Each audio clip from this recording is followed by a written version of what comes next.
The Lord be with you. And with your spirit. A reading from the Holy Gospel according to Matthew. Glory to you, O Lord.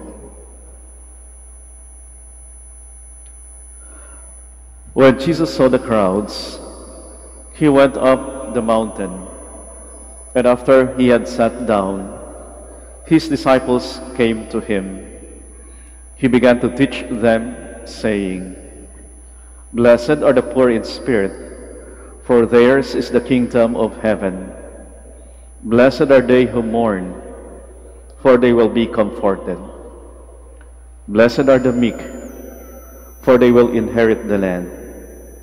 Blessed are they who hunger and thirst for righteousness, for they will be satisfied. Blessed are the merciful, for they will be shown mercy. Blessed are the clean of heart, for they will see God. Blessed are the peacemakers, for they will be called children of God. Blessed are they who are persecuted for the sake of righteousness, for theirs is the kingdom of heaven. Blessed are you when they insult you and persecute you, and utter every kind of evil against you falsely because of me. Rejoice and be glad, for your reward will be great in heaven." My dear sisters and brothers, the Gospel of the Lord. Praise to you, Lord Jesus Christ. Please be seated. Minsan ho, sa isang biyahe ho naming mga pare, kaming mga pare ho, minsan ho mahilig din sa tinatawag na road trip. No? Grupo-grupo ho kami. So minsan ho, sa biyahe namin, nirequest ho namin yung isa naming kasamang pare na siya mag-lead ho ng prayer para ho maging ligtas o safe yung aming travel. Nag-lead naman ho siya. At common prayers lang naman ho yung dinasal niya na sinabayan namin. So dinasal ho niya yung isang Our Father at dinasal din ho niya yung isang Hail Mary. At pagkatapos ho ng Hail Mary, may dinagdag ho siyang intercessory prayer ng isang santo na hindi pa ho namin narinig. Para sa akin ho, hindi ko pa narinig yung pangalan ng santo na yon.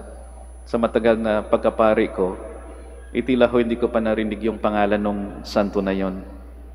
At pagkatapos ho naming magdasal, tinanong ho namin yung nag-lead ng prayer na pare. Tanong namin, "Sino yung santong tinawag mo?" Sagot ho niya, "Hindi ko rin kilala pero narinig ko lang yung pangalan niya. At sa tingin ko, mas maganda na siya yung tinawag natin. Kasi siguradong babantayan tayo. Kasi hindi siya masyadong tinatawag, hindi busy yung santo na yun." Natawa ako sa kasama naming pare at medyo natuwa din ho sa kanyang ideya. Pero hindi ko may iwasang magtanong sa isip ko, may mga santo ho kaya sa langit na di ho busy? Meron ho kayang santo na hindi busy sa langit? At matagal na naghihintay marahil na banggitin o tawagin ng tao yung pangalan niya. For sure, nung tinawag namin yung santo na yon, baka biglang nagulat sa langit, bakit merong tumawag sa akin? Meron ho kayang santo na hindi busy? At matagal yung paghihintay niya na banggitin o tawagin ng tao yung pangalan niya. Mahirap po sagutin yung tanong na yon. Anyway, wala pa naman ho tayo sa langit. Pero para sa akin ho, madaling sabihin na yung mga santo ay naging busy ho sila nung nasa lupa pa. Hindi ko alam kung busy sila sa langit ngayon. Pero alam mo natin, nung sila ay nasa lupa pa, busy yung mga santo na yon. Busy o abala sa pagsunod sa kalooban ng Diyos. Busy o abala sa pagmamahal sa Diyos at kapwa. Kailanman, saan man, no excuses, no delay. Ngayong araw ho ay pinagdidiriwang natin yung dakilang kapistahan o solemnity ng lahat ng mga banal, lahat ng mga santo, All Saints' Day, o mga taong naging mapalad at may tuwa dahil sila'y naging busy para sa kaharian ng Diyos. O mga taong walang bukang bibig, kundi yes Lord. Sabi ng isang pare, yung mga santo, isa lang yung bukang bibig niyan eh. Yes Lord lang palagi. Yes Lord. Kahit na ho na sila'y nasa abang kalagayan, yes Lord pa rin. Kahit sila'y nahihirapan na, nahahapis sa mga responsibilidad siguro, mga pinagkakabalan sa buhay, ay nasasabi pa rin, yes Lord. Kahit na sila'y inaapi, inuusig, kagaya ng mga martyrs, bukang bibig lang ho nila ay yes Lord. At wala nang ibang minimithi yung mga santo kundi makita ang Diyos, to see God.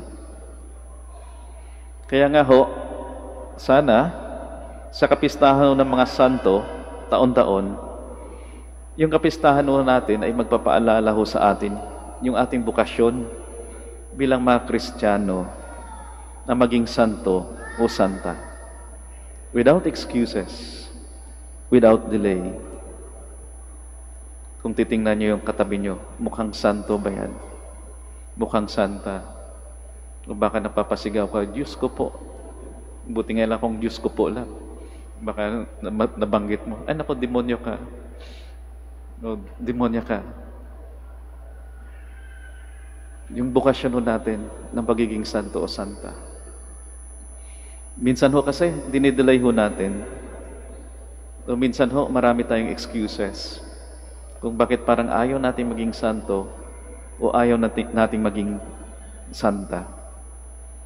No, minsan, nagtatalo yung hatak ng mundo at hatak ng kaharian ng Diyos. Marahil nasasabi natin, abundance mo na Lord. Ipon mo na ako Lord bago magpakabanal. Career mo na Lord. Busy pa ako sa politics. O enjoy mo na ako Lord. Tsaka na lang yung pagiging santo o santa. Minsan may excuses tayo. Minsan may delay. At yan ho, madalas yung ating malaking pagkakamali. Pagkakamali ho yun sa sarili at pagkakamali sa mundo. Sabi ho ni Leon Bloy, isa hong French na manunulat, French author, at convert ho. Dating hindi naniniwala sa Diyos, pero naniniwala ho sa Diyos. At si Leon Bloy ay inspiration din ho na isa pang dating agnostic na naging sikat ho na Catholic author, lalong-lalo na yung mga sinulat niya ho kay St. Thomas Aquinas, na French din po, si Jacques Maritain. Sabi ho ni Leon Bloy, the only real sadness, the only real failure, the only great tragedy in life is not to become a saint. The only great tragedy in life is not to become a saint. Kaya nga ho, kung mapapansin ho natin, habang papalayo ho tayo, yung tao, sa kanyang bukasyon na maging santo o santa, mas lalo ho nagiging malungkot ang buhay. Nahihirapang isabuhay yung Beatitudes.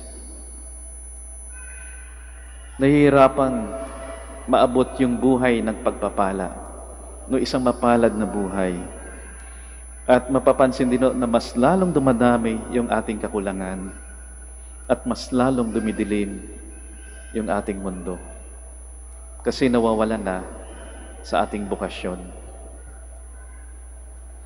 Na palaging sinasabi, the only goal of Christian life, sabi ng Bishop Robert Barron, the only goal of Christian life is to become a saint. Pero minsan nalalayo tayo. Kayong panawagan ho sa atin, sana ho, naisin ho natin yung pagiging santo. Naisin ho natin na makapiling ang Diyos. Naisin ho natin na maisabuhay yung turo ng ating Panginoon, yung utos ng Diyos. Kung pwede nga lang ho, automatic. No? Na yun palaging nasa isip natin. Na yun palagi yung ginagawa natin. Minsan ho, tinanong si Saint Mother Teresa of Calcutta. Tanong ho sa kanya, Ano yung pakiramdam mo na tinatawag kang living saint? Kasi naging title ho ni Saint Mother Teresa of Calcutta, yung living saint. Tanong sa kanya, anong pakiramdam mo na tinatawag ka ng mga tao na living saint? Sagot naman ni Saint Mother Teresa, wala naman, wala. Yun naman dapat kasi yung ninanais ng bawat sumasampalataya. Para kay Saint Mother Teresa of Calcutta, ang pagiging santo o santa automatic sana sa ating buhay. Pero sa atin naman ho, minsan hirap na hirap po tayo. Pero sana, kahit hirap na hirap, one step at a time pa rin tayo. We continue the struggle towards goodness. We continue the struggle towards holiness. Kasi minsan parang nawawala na. Kaya minsan ho, pag nagbibinyag ako, parang may halong kalungkutan. Bakit ho? Sana hindi tama yung observation ko. Kasi yung mga pangalan ng mga bata na binibinyagan, minsan kung ano-ano, kakaiba. No? Kakaiba. Hindi na yung dati na kailangan pangalan ng santo. At yung pangalan ng santo na yan, ay maging inspirasyon ng bata. Naalala ko tuloy isang kwento. Kwento lang naman ho, birong-birong kwento. May isang pari daw ho na may bininyagan 2 bata. Yung unang bata, tinanong niya kung anong pangalan. At sabi ng mga magulang, Father, yung pangalan ng anak ko namin ay cellphone.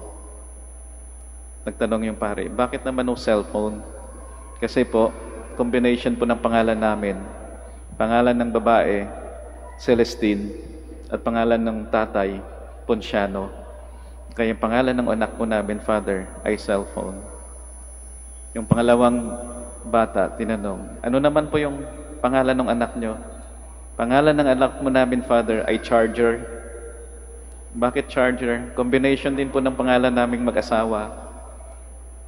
Yung asawang babae, pangalan Charmaine, at yung pangalan ng asawang lalaki, Gerardo. Kaya yung pangalan ng anak nila, Charger. No, parang nawawala na yung bukasyon sa pagiging santo o santa. Kaya naisin ho natin ulit yung bukasyon na yan. At kung nangihina ho tayo, o marahil nawawalan ng ganang tumugon sa panawagan o sa bukasyon, hingin ho natin yung tulong. Maganda po ngayong araw, no? Hingin ho natin yung tulong. Hingin ho natin yung inspirasyon ng mga santo. Lalong-lalo na sa hindi masyadong kilala. At least di ho busy. Ipagdasalo natin yung bukasyon natin.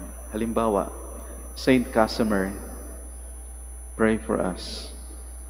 Saint Edward the Confessor, pray for us. Saint Denis, pray for us. Kilala ho nyo sila. Marahil hindi. Ako din hindi. Narinig ko lang din.